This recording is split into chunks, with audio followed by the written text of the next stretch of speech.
Evil stepfather gets what he deserves. TLDR at the bottom. I made a comment on another post, got way more upvotes and comments than expected, and u/Alex28-3 and u/Drake1 suggested I tell a more in-depth version of the story here. When I was 15, my mom started dating a man she met on a dating website. I didn't like him the first time I met him, and 2 months later he moved into the house. About 3 weeks after he moved in, he took my skateboards, self-built half-pipe, ramps, BMX bike, ice hockey gear, and many other things to the dump one day while I was at school. He said he did this because he didn't want all of my crap cluttering up his garage. Maybe 2 months later he punched me in the stomach for the first time because I got up from the dinner table without asking to be excused. From there it escalated into full-fledged beatdowns for the smallest perceived slight to his authority. One day he decided to take my extensive Pokemon card collection, even more extensive comic book collection, my Game Boy and PS2 with all the assorted games, and my fantasy and sci-fi book collection, and got rid of it all because 15-year-old boys should be playing football and baseball, not being a FOT nerd playing with Pokemon cards and reading comics and books. I would like to add that he was a middle school teacher, and in his off time refereed and umpired local middle and high school sports games. My mom never intervened, and in fact acquiesced when he demanded that she stop giving me lunch money, because the little shit will just spend it on comics and other gay shit. One day, I took maybe $3 and change out of his change jar so that I could buy a slice of pizza and some fruit punch during lunch at school, because I was tired of being hungry. My twin sister was always a bit of an asshole, and frequently blackmailed me into doing her chores from a young age. I was fed up and refused to do something, so she told him what I had done. This man actually called the police and pressed a larceny charge against me, and once the police had left, proceeded to beat me senseless. At that point I ran away. When the cops found me and returned me to my home, I found out that he had been trying to talk my mom into sending me away to military school or something of that nature. I ran away again, and between having run away several times and the larceny charge ended up turning 16 in juvenile detention. I spent the next couple years miserable and afraid, frequently contemplating suicide. Once I was out on my own, I didn't speak to my mom for several years. We eventually reconciled, and by that point they had married. I was a lot bigger than I had been as a young teenager, and had gotten into weightlifting, so he no longer acted like he was going to punch me to make me flinch, much less actually hit me, and we basically avoided each other for the most part. My mother found out that she had stage 4 cancer, and no longer wanted to waste any of the time she had left with him, so she had a lawyer draft up a separation agreement whereby he would receive a set amount of money upon separation, and would have 45 days to retrieve his belongings from the house. He had spent his entire inheritance in 6 months and then had to sell his mother's house that he grew up in order to settle his debts shortly before they started dating, and my mother bought the house back from the bank before they married. She allowed him to keep the house and he moved back into his mother's house. My mother passed away about 9 months after their separation, and despite the agreement had been allowing him to come and get his stuff piecemeal. I put an immediate end to that. He was past the deadline to remove his personal effects, and they were now legally mine to dispose of as I saw fit. I sold his baseball card collection, around $14,000, and his autographed sports memorabilia, roughly $11,000, and also sold all of his woodworking equipment, along with several finished pieces of furniture that he had made, $6,500 I think.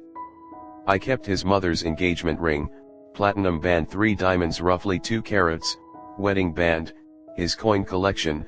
I also collect coins, and some tools and other odds and ends. Now comes the real fun. Around a month ago I finally saw him at the grocery store. As he was leaving I approached him. I told him I had sold his collections as he was pushing his cart out towards his car. He reacted exactly as I expected. He took a swing at me multiple times. I already had my phone ready to dial 911. Several of these punches missed, and the ones that did connect didn't have much effect because he's nowhere near as strong as he was 20 years ago in his 40s, and I no longer a skinny little 15-year-old. He continued to try to punch me as I spoke to the 911 operator, and was actively ramming his grocery cart into my new Toyota as the police officers pulled into the parking lot. He was arrested for assault, communicating threats, and destruction of property. As a result, he lost his job and pension at the local middle school, and because he had never learned how to save money while married to my somewhat wealthy mother, ended up having to sell his mother's house because he hired an expensive lawyer thinking he could somehow beat the charges. My nephew, who was on the football team, made it well known to his friends that he not only had just been arrested and convicted of assault as well as other charges, but that he had also beat me as a child, causing several parents to call for him to resign from refereeing and umpiring for local sports games. My niece, and my girlfriend's much younger sister are enrolled at the middle school where he worked, and say that he was not only universally disliked, but when he came up to the school to get his belongings, he made a big scene and ended up hysterically crying as he was leaving. At least that's what they've heard from the kids who were attending summer school at the time. His son, who he was equally abusive towards as a child, refused to take him in or help him out, so the abusive stepfather ended up having to take a job as a cashier at Walmart so that he could afford the rent on his crappy little trailer in an absolutely awful neighborhood. Even though that Walmart is not the closest Walmart to my house, that is now the only place where I go grocery shopping or to purchase anything that I need. I purposely stand in line longer than I need to just so that he can be the one who has the pleasure of ringing up my purchases.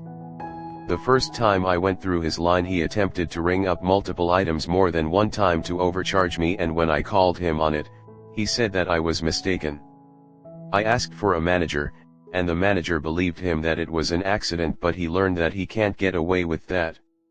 The second time, I made sure to be as nice as possible and had to ask for a manager because he was overwhelmingly rude. The people in line behind me backed me up, and he got in some trouble for that.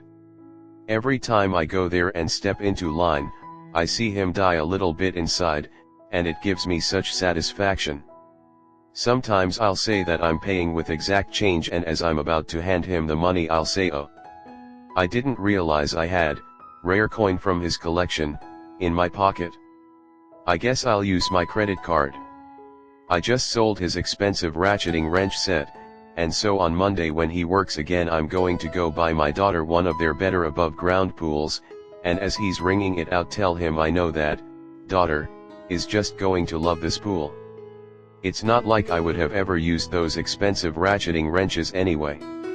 TLDR, asshole stepfather got rid of all of my prized possessions as a child and beat the crap out of me regularly. I ended up getting all of his prized possessions and selling most of them, and when I told him, he tried to assault me in public, which resulted in criminal charges, losing his job, and his house. Now I get to see him all the time and rub his nose in it. Move on to the comment. Tit for tat fam, tit for tat. Amen. People speak against it, but it's so satisfying. My stepdad was a real prick too. When I used to visit after leaving home, I'd do petty stuff like turn the hot tap on while he was in the shower and shake up his beers. Ha ha ha. Before I left home, I trained my mom's parrot to say Satan every time he entered the room. LMAO. Haha, nice. My favorite revenge was actually one that backfired.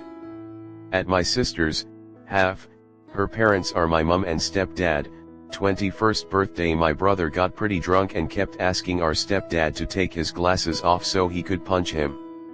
Although it was funny, it was kind of ruining my sister's birthday, so I convinced him we should leave.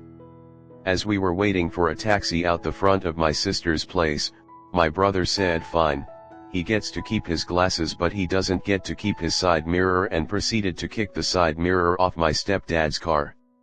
Luckily it was just my brother and I there, so no one witnessed his outburst.